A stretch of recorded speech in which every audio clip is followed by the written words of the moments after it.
let's move on to this question from Gino. How can I be a minimalist with a roommate? How do I make my roommate a minimalist? No, that's not what Gino's asking. You know what? But sometimes that question can be translated that way. And sometimes that's actually what they mean. Right. Right? Yeah. And you know what? It's an aspiration. Like, I want everyone else to be just like me.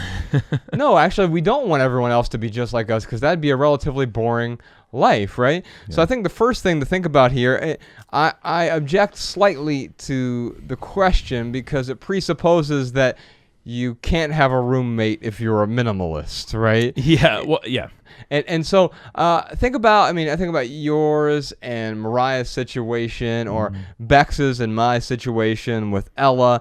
And I think it has to do, first off, with coexisting with other people and appreciating them for who they are. Yeah, so let's talk about minimalism or no minimalism. Yes. How do you be a good roommate? How do you have a good roommate? Yes. So you go out of your way to add as much value as you can. You go out of your way to support your roommate, to respect your roommate, to appreciate the differences. And if you act like that, I mean, that's the golden rule, man. You treat someone how you want to be treated. So if you go out of your way to do these things for a roommate, the hope is that the roommate is going to reciprocate all of these amazing things that you've done for them. And the same thing goes with minimalism. It is something where if you have a roommate and you go to them and you say, hey, there are a few expectations I would like to ask if you would be willing to do. Right. The common areas, let's keep them clean. With the kitchen, let's keep that stuff clean. And if you have done all that upfront work of being supportive with your roommate and showing them that you respect them, you respect the differences, even to that point where you appreciate the differences, well, your roommate is probably going to be okay with making these. I don't even want to call them compromises, but agreeing with these community rules essentially. Yeah. I mean, there's no way that you can go to a roommate and say, hey, look, I'm a minimalist. That means you should be a minimalist too. We've got too many couches in here. We got too many chairs. We got too many silverware. I mean, that's the wrong way to approach a roommate. The best way, again, is to show support and then ask for support back. Now, sometimes, like I had a roommate that they don't give you the support back. Sure. No matter how much you support them.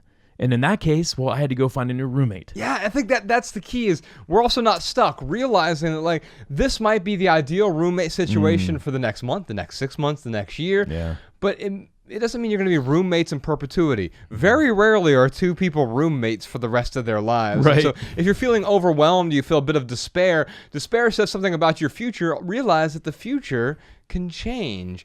And so maybe this roommate situation is necessary right now, but you can change it as well. And so you don't need to be with that roommate forever. And maybe it just means finding another place where you can be by yourself, or finding another roommate who's going to share your similar values. But with that said, you're never gonna find the perfect roommate who is exactly like you, who shares the same exact identical preferences as you. Yeah, Mariah is by far the best roommate, best romantic part. I mean, this is like one of the best relationships I have ever had in my life. And there are still nuances that it's my problem, not hers, where there are preferences that I have to look at and say, hey, Ryan, this is your preference. That's okay that this is your preference, but do not force your preference on Mariah. If anything, if it's really bothering me that much, I will go to Mariah and I will say, hey, I've got this one particular preference that I really would love to have your help on. And she's so awesome that she is usually willing to help me out. But even if there is something where it's totally ridiculous, if it's totally absurd that I'm asking, and she points that out, no, Ryan, that's ridiculous. Well, then that's where it's my turn to give. It makes me think about the us box. Yes. So so the us box, we talk about this a lot, where with every relationship there is an us box, and you've got to look at how often am I giving to that us box. If you're just taking from that us box, well then guess what? You are you're a succubus. No one wants to be a succubus. Yeah. But if you're giving to that us box and the other person is giving to that us box, well, usually that makes for a really, really good relationship. And sometimes giving to that us box, it means not putting my preference first. And I mean, obviously, Mariah and I put each other's preferences first as much as we can, but there's some times where it just doesn't work. I'm trying to think of an example right now. I can't think of anything because we get along so freaking well. Yeah. But my I've got some because I'm so neurotic. Yeah, just go for it. With me and Beck. So yeah, what's a preference you have that actually I know a huge one, dude. You've got a kid. Yeah. That is the biggest, dude, out of all of, so it was me, Josh, his brother Jerome, we had another friend. It was the four of us who always hung out in high school. Mm-hmm. And I am the last of the four to have a kid. And I really, really thought it was going to be Josh because his preference was so stuck on, I don't want children. Dude, this is something that up until you met Bex, it was a deal breaker. Yeah, and even when I met Bex, it was like, oh, this is totally reframing the way that I think about the world. Because, I mean, you have some options here, right? And so in order to be a good roommate or a good partner, or when I think of a roommate, really you're just talking about living partners because you are a partner in living. Mariah's my roommate. Yeah, and she's also my romantic partner. She's my like spouse equivalent. Yeah, that's the Jonathan Franzen term. And so when I think about roommates or partners or anyone in which we are in a relationship with, where we go wrong is when we think about me and we're not thinking about we. Amen, dude. I am so bad at that, man. And so one thing I catch myself all the time. Oh, like we're moving. I'm moving. And I'm like, no, we are moving. Right. Wasn't it like when we were talking about moving to LA, the way I phrased it on the show sounded like Mariah wasn't coming to LA with People were tweeting you like, is your partner coming with you or the and so for me, we is so important. One of the things that we do is we have to have shared preferences in the sense that, like, if I want to bring something new into the house, and we both need to agree on that thing, otherwise it doesn't come into the house at all. Now, that is an ideal relationship, but it also means I have to sacrifice some things. I would really like to have this widget or this thing that I would get value from, but if we aren't going to get value from, it's going to get in the way of someone else's preferences, then we agree to not bring it in the house. And the opposite is also true. If Bex wants to bring in, some painting that I don't like or something, we both need to agree on it. But here's the nice thing about that. It keeps the house aggressively simple. There's far fewer things to clean, but the things we do have in there, we both really enjoy. So we're not having these unnecessary disagreements or arguments about those things. There's also some words that we won't use. Like I won't use the word hate. I hate that idea. I also won't attack the other person. Yeah. And I think that's really important. Never attack the person or even their actions. Instead, I will share my preferences. Amen, dude. Earlier with this question, I said something about setting some expectations. That is, in an ideal world, that sounds great. Just go with your roommate and set expectations. But you don't literally want to go to your roommate and say, "Hi, I have expectations I'd like to set with you." Right. Like that is going to put it off on that's going to start off on the wrong foot with that conversation. So when having that conversation, to your point, when you're talking to someone, it is. I always talk about the I versus you.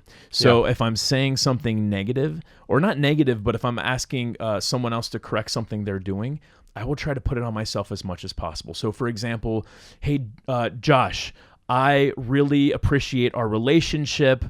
You've been my best friend, since the 5th grade. And for that, I am so grateful for. I've got this problem though, man, where I need to have 10 glasses of water on this table. And I know that that's a lot of glasses of water for you, and I really want to respect your preferences, but I really, really need those 10 glasses of water on this table while we record a podcast. Would you be willing to help me out with my problem? Is there anything that we can do? Maybe it's not 10 glasses, maybe it's 5 glasses. I'm obviously using something really arbitrary and non-existent right now. Right. But the whole point is that having a conversation with someone, especially when you're trying to get them to change their actions or to change their behavior, you have to make it their decision, and you have to put all of the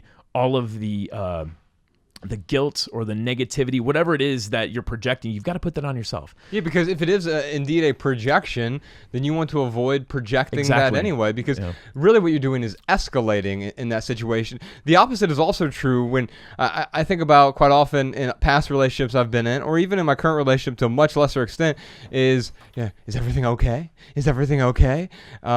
Because we hide sometimes when we have some sort of problem. You can see it on someone's features quite often. not me because I don't wear my heart on my sleeve as much as most people, but we go to people, is everything okay? You sure everything's okay? Well, there's a book by our friend Colin Wright. It's called Some Thoughts About Relationships, right? And it's just a bunch of policies about relationships. It could be intimate relationships, friendships, roommates, whomever. And one of the policies he has, it's called the I'll tell you policy. And if something is wrong, it is my duty to tell you about that. And that way I'm never going around questioning Bex where, are you sure everything's okay? Are you worried about something you're not telling me? Is there something that you're not telling me? No, because we have this policy. And it would be disingenuous of me, and it would be a lie of omission if I didn't tell her that something was wrong. I would be lying if I didn't tell her something was wrong because we have this policy between each other. The I will tell you policy has made me be more upfront about my feelings and also the issues I have. One last thing that has helped me is sitting down. And this is the last thing I will recommend here for Gino, is have a conversation with your roommate. And don't say, here are the expectations I have. Just say, hey, what are 10 things that you would like to see me improve? Yeah. If you sit down and say, hey, what are 10 things that I can improve? Do you think the person's not going to turn around and say, hey, what are 10 things I can do to be more supportive? Because, Ryan, when you and I were roommates for 13 months. When we first moved out to Montana, we moved to that cabin in the middle of nowhere for 4 months. Then me, you, and Colin Wright, we all lived in the same asymmetrical house when we started our publishing company together. We lived there for 7 months. And you two were the two best roommates I'd ever had, mainly because you're the only roommates I ever had. And I know it's hard. I'm really difficult to live with. That's an expectation I set with anyone before we lived together. You're not that bad. But it's an expectation I set. Yeah. Hey, here's why I'm really difficult to live with. I have OCD. I have certain preferences. And both of you, even though you had different preferences, you were really respectful of my preferences. Absolutely. Well, because, dude, if I want you and Colin to be respectful of my preferences, I have to respect your preferences.